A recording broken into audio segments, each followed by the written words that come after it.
जी, प्रथम वर्ष के छात्रों को स्वागत करते हैं।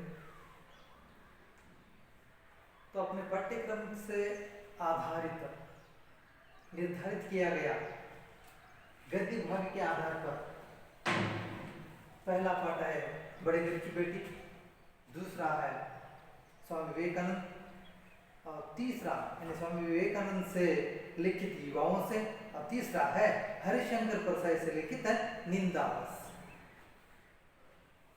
तो हरिशंकर परसाई एक हास्य और व्यंग्य साहित्यकार है।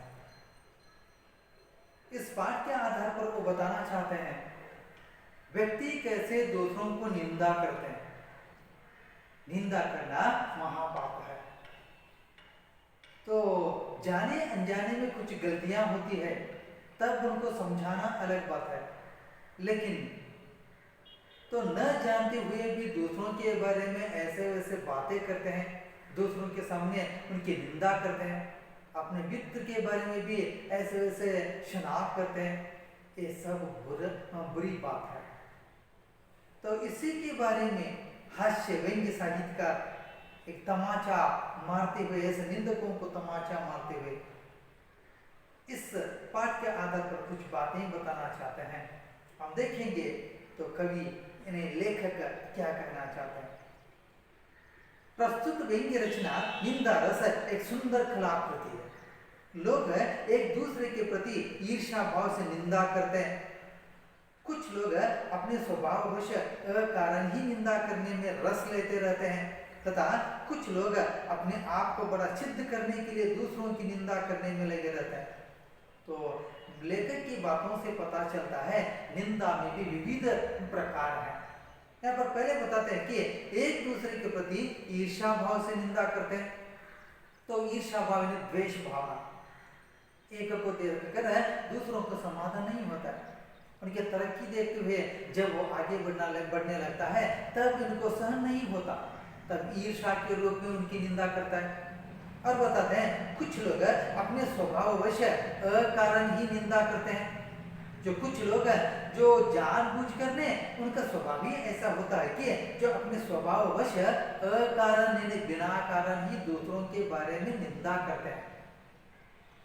और आगे बताते हैं कि कुछ लोग अपने आप को बड़ा सिद्ध करने के लिए दूसरों की निंदा करते हैं।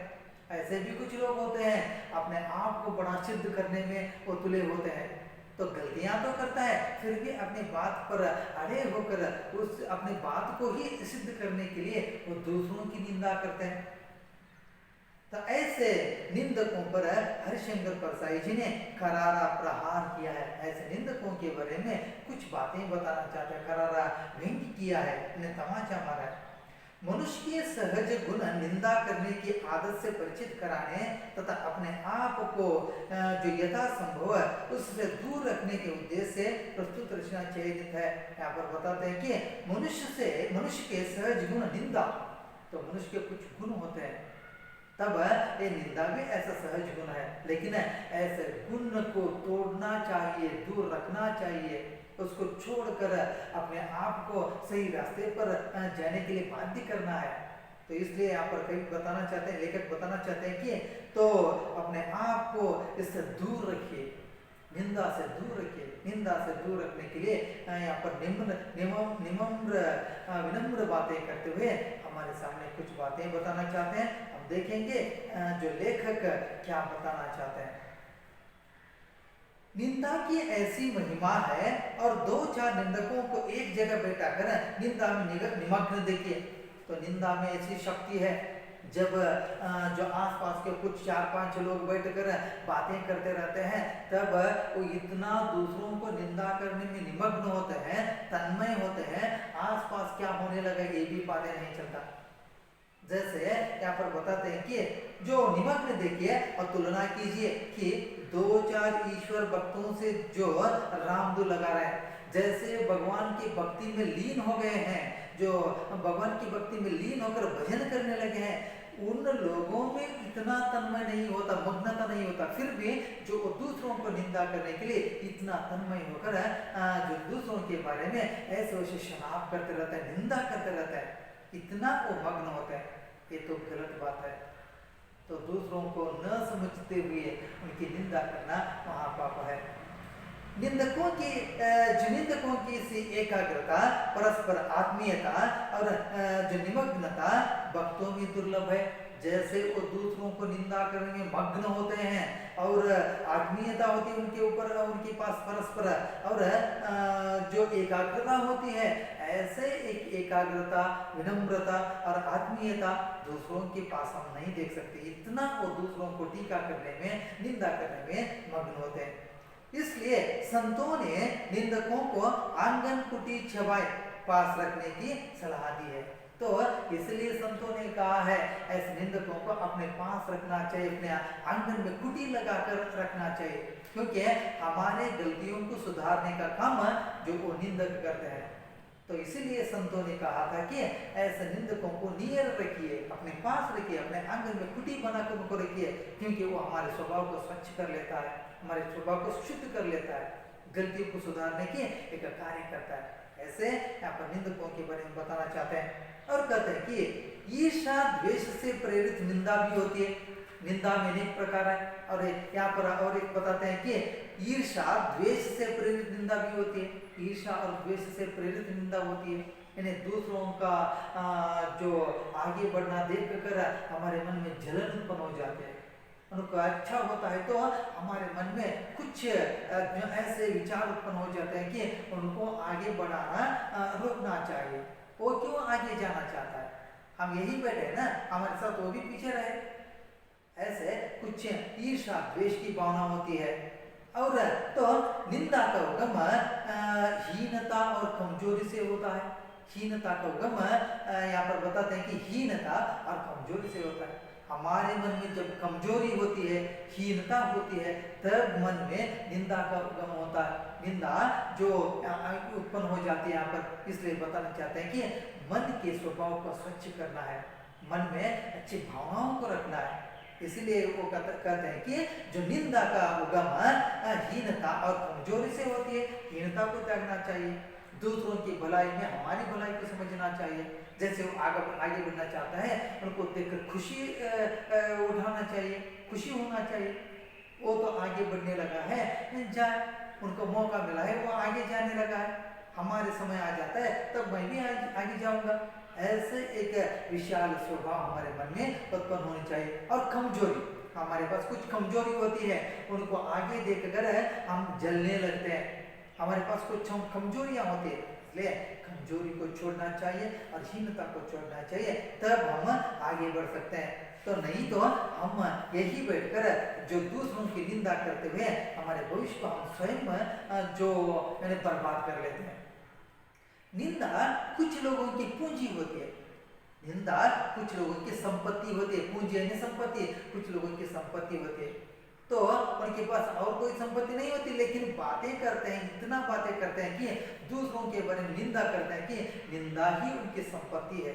इतना वो जो दूसरों के बारे में बातें संग्रह कर लेता है, निंदा करने के लिए वो अनेक शब्दों को इस्तेमाल करता है और बड़ा लंबा चौड़ा व्यापार फैलाते हैं वे इस पूंजी से, जो अपने मन में रहने वाले भावनाओं को देखते हुए, रखते हुए, विचारों को रखते हुए दूसरों के बारे में स्वयं अनेक ऐसे शब्दों का गुच्छ बना लेता है और उसकी व्यापार करने लगता है कि दूसरे इनके बात को सुनकर सच मानने लगे। ऐसे जो व्यापार के रूप में वो निंदा उत्पन्न करने लगता है और बड़े रस विभोर होकर वे जिसके सत्य जो कल्पित कलंक तथा सुनाते हैं कि और वे स्वयं को पूर्ण संत समझने की दृष्टि का अनुभव करते हैं।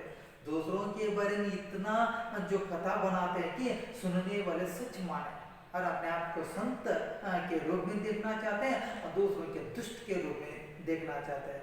इस तरह जो यहाँ पर निंदा अनेक रूप में होती है, निंदा को छोड़ना चाहिए। तो निंदा करने से मन की शांति तो उड़ जाती है, हम भी शांत रहे, दूसरों को भी शांत रहने दे। तो इसी में भला है कि दूसरों को टीका करना बंद कर दे, दूसरों को निंदा करना बंद कर दे, तभी हम भी खुश रहते हैं, हमारे मन भी खुश रहता है, हमारे परिवार भी खुश रहता है, हम शांति से जीवन निभाते हैं। ऐसे जो निंदा महापाप है, बड़ा पाप है। जब निंदक व्यक्ति जो संतोष से नहीं देख सकते उनको, क्योंकि हमेशा उनके मन में उद्विग्नता होती है, कुछ ऐसे जो तन्मयता नहीं होती, हमेशा वो इधर उधर की बातें सुनते हुए न सोता है, न खाता है, और न आराम रहता है, और न शांति से जीवन निभाता है। तो जो यहाँ पर लेखक हमें बताना चाहता है कि दूसरों को निंदा करना छोड़ दे, और जो अपने जीवन को शांति से बिता दे। दूसरों को निंदा करना, टीका करना महापाप है। ये समझाते हुए हमें सही रास्ते पर लाने की कोशिश करते हैं। यह है जो निंदा रस का छोटा सा रूप, यानी सारांश। इसके बारे में कुछ जो यहाँ पर एक अंक के लिए प्रश्न है और व्याकरण भाग है, उस पर चर्चा करते हुए हम आगे बढ़ेंगे। जो उससे पहले कुछ मुहावरे हैं, तो कुछ मुहावरे हैं। गले लगाना, आलिंगन करना। गले लगाना इसका अर्थ है आलिंगन करना। और दूसरा है कि बेईमानी करना। बेईमानी करना इसका अर्थ है कि धोखा देना, दूसरों को धोखा देना। और एक है कि खल्लोल करना, यानी शोर मचाना। जो जब कुछ देखते हैं तो उससे बढ़ चढ़ाकर बातें करना और उसके बारे में जोर जोर से शोर मचाना। तो ये ऐसे कुछ मुहावरे हैं। और उसके बाद एक अंक के लिए यहाँ पर कुछ प्रश्न दिए गए हैं और उस पर हम चर्चा करते हुए आगे बढ़ेंगे और देखेंगे कि एक अंक के लिए जो एक शब्द वाक्यांश या वाक्य में उत्तर लिखने के लिए हमें पूछे जाते हैं। पहला प्रश्न है, धृतराष्ट्र की भुजाओं में कौन सा पुतला जकड़ गया था? तो धृतराष्ट्र की भुजाओं में भीम की पुतला जकड़ गया था। भीम की पुतला जकड़ गया था। और दूसरा प्रश्न है कि पिछली रात ख ग के साथ बैठकर क्या करता रहा? निंदा करता रहा। ख नामक एक व्यक्ति आकर जो ग के बारे में अनाप शनाप करने लगा था, निंदा करने लगा था, निंदा कर रहा था। और तीसरा प्रश्न है, कुछ लोग आदतन क्या बोलते हैं? कुछ लोग आदतन झूठ बोलते हैं। झूठ बोलना महापाप है। झूठ भी निंदा का और एक रूप है, इसलिए झूठ बोलना भी छोड़ देना चाहिए। और चौथा प्रश्न है, लेखक के मित्र के पास दोषों का क्या है? जैसे होटलों में देखते हैं, जाकर बैठते हैं तो बैठते ही वो खाने का कैटलॉग देता है, विवरण का एक जो पर्चा देता है, कैटलॉग देता है। वैसे ही निंदकों के पास भी एक कैटलॉग होता है, कैटलॉग होता है। और पांचवा प्रश्न है कि लेखक के मन में किसके प्रति मैल नहीं रहा? निंदक मित्र के प्रति, क्योंकि वो तो ऐसे उसे निंदा करते हुए चला जाता है, उनका स्वभाव है, इसलिए निंदक के मित्र के प्रति उनके मन में मैल नहीं है। और जो अगला प्रश्न है कि निंदकों की जैसी एकाग्रता किसमें दुर्लभ है? निंदकों की जैसे एकाग्रता हम ईश्वर भक्तों में भी नहीं देख सकते, इतना वो दूसरों को निंदा करने में मग्न रहता है। और मिशनरी निंदक 24 घंटे निंदा करने में किस भाव से लगे रहते हैं? वो पवित्र भाव से लगे रहते हैं। जो मिशनरी के रूप में वो बातें करते रहते हैं, निंदा करते रहते हैं, वो भी पवित्र भाव से बैठकर निंदा करते रहते हैं। आठवां प्रश्न है कि निंदा करने वालों के लिए क्या होती है? निंदा करने वालों के लिए टॉनिक होती है। जैसे एक व्यक्ति अशक्त होता है, अशक्ति को दूर करने के लिए जब वैद्य के पास जाते हैं तो वो कुछ टॉनिक पीने के लिए, खाने के लिए बताते हैं। वैसे ही निंदकों के लिए एक टॉनिक जैसा होता है कि निंदा और निंदा करना। तो आगे बताते हैं कि नवा प्रश्न है, निंदा का उगम किससे होता है? निंदा का उगम हीनता और कमजोरी से होता है। निंदा का उगम हीनता और कमजोरी। हीन भावना को छोड़ देना चाहिए।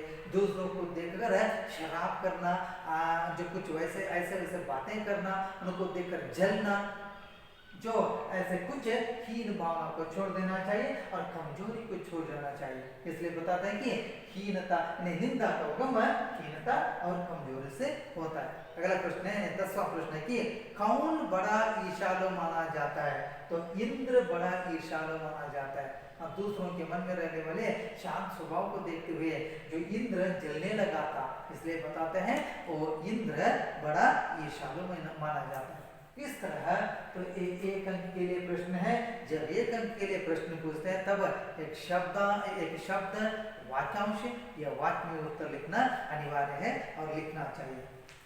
तो आगे प्रश्न है कि निम्नलिखित प्रश्नों के उत्तर लिखिए। 3 अंक के लिए जब प्रश्न पूछे जाते हैं तब 8 से 10 पंक्ति तक उत्तर लिखना चाहिए और सही से चुनकर लिखना चाहिए। ऐसे कुछ जो प्रश्नों के लिए उत्तर पुस्तक में आप ढूंढ कर लिखिए, क्योंकि यहाँ पर जो समय का अभाव होता है। और इसके बाद है संदर्भ स्पष्टीकरण कीजिए। ससंदर्भ स्पष्टीकरण कीजिए। ससंदर्भ स्पष्टीकरण करते वक्त 3 यहाँ पर जो शब्दों का इस्तेमाल करना है, 3 भाग में संदर्भ को विस्तार से बताना है। पहला है कि यहाँ पर प्रसंग में जो ऊपर के इस वाक्य को किस पाठ से लिया गया है और इसका लेखक कौन है लिखना है। अब दूसरा एक भेद है कि जो संदर्भ ने इस बात को किसने किस संदर्भ में कहा ये स्पष्ट करना है। और तीसरा एक भाग है कि जो विवरण अथवा संदर्भ स्पष्टीकरण, तब ऊपर के संदर्भ को विवरण देना है, स्पष्टीकरण करना है। ऐसे 3 भाग में इसको संदर्भ को विवरण देना उचित होगा। इसके लिए भी 3 अंक है। संदर्भ स्पष्टीकरण करने के लिए आपसे पूछते हैं तब तो प्रसंग, संदर्भ और विवरण 3 भाग करके लिखना उचित होगा। प्रसंग में तो वाक्य को किस पाठ से लिया गया है और पाठ का लेखक कौन है ये लिखना, और संदर्भ में ये संदर्भ किस संदर्भ में आया था और किसने किससे कहा था ये पर यहाँ पर बताना है। और तीसरे भाग में या जो ऊपर की उस व्याख्या को स्पष्टीकरण करना है, विवरण देना है। ऐसे 3 विभाग करके जो संदर्भ को स्पष्ट करना उचित होगा।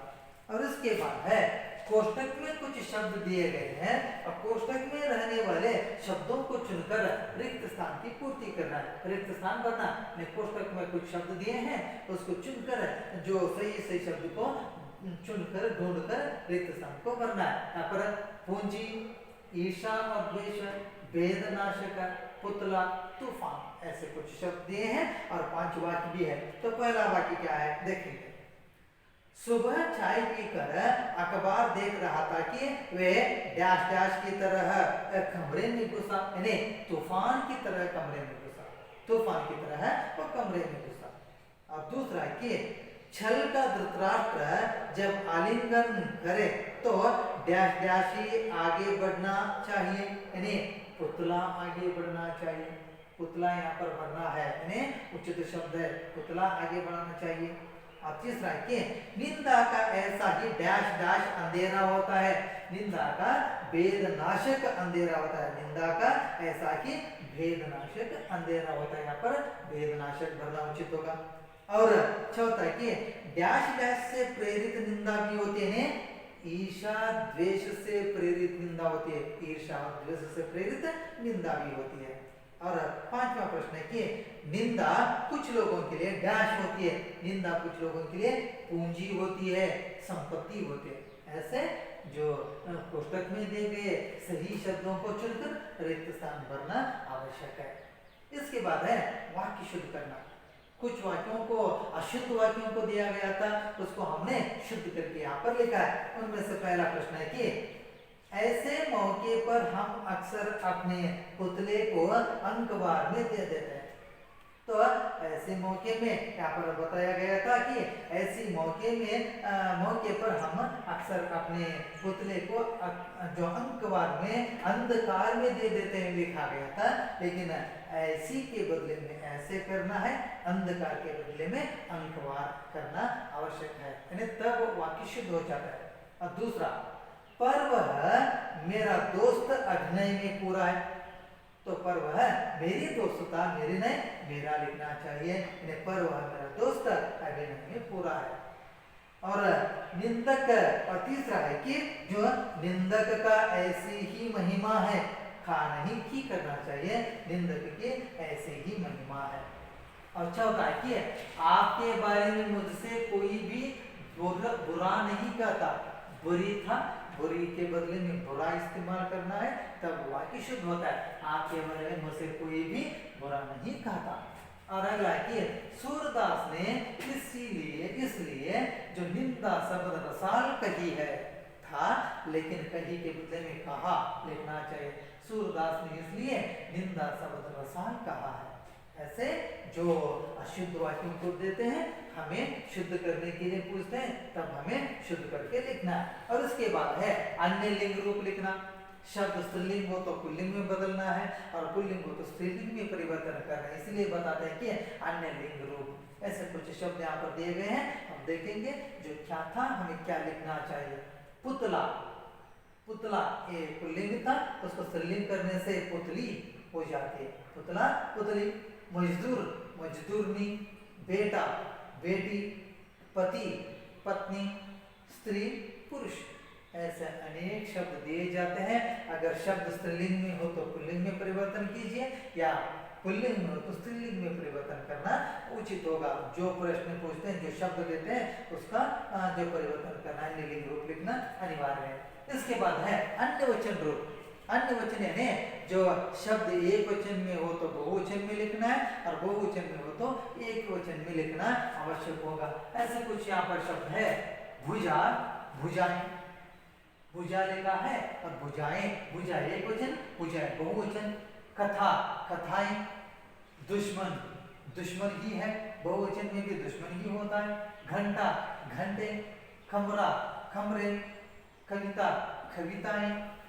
लकीर, लकीर। ऐसे जो शब्दों को अन्य वचन में लिखना अनिवार्य है। जो शब्द देते हैं उसको परिवर्तन कीजिए। इस तरह जो निंदा रस के आधार पर हमें कुछ छोटा सा सारांश भी हम देख चुके हैं, और प्रश्नोत्तर के बारे में चर्चा भी कर चुके हैं। इस पाठ के आधार पर अगर आपको कोई शंका या कुछ प्रश्न है तो आप फोन करके पूछिए, व्हाट्सएप में जो मैसेज डालिए, तब हम आपकी शंका के लिए, आपके प्रश्न के लिए समाधान देंगे, उत्तर देंगे। तो इस प्रश्नोत्तर को 200 पेज में 200 की पन्ने के पेज वाले नोटबुक में लिखना अनिवार्य है। नमस्कार।